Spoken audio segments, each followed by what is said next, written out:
ഓടിക്കൊണ്ടിരുന്ന റോറോ വെസലിൽ ബുള്ളറ്റിന് തീപിടിച്ചത് പരിഭ്രാന്തി പരത്തി. തിങ്കളാഴ്ച ഉച്ചയ്ക്ക് 1 മണിക്ക് വൈപ്പിനിൽ നിന്നും ഫോർട്ട് കൊച്ചിയിലേക്ക് പോവുകയായിരുന്ന സേതുസാഗർ 1 എന്ന വെസലിലാണ് സംഭവം നടന്നത്. സ്പ്രേ അടിച്ചത് ഇൻഫിൽഡിൽ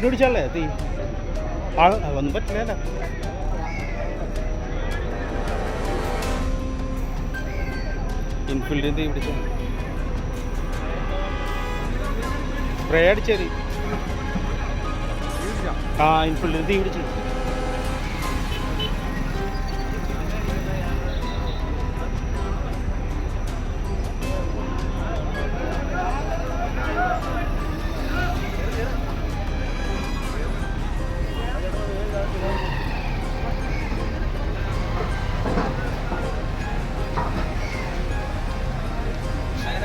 ഇവിടുന്നാണ് തീ വന്ന ഭാഗ്യം അവരടിച്ചോണ്ട്.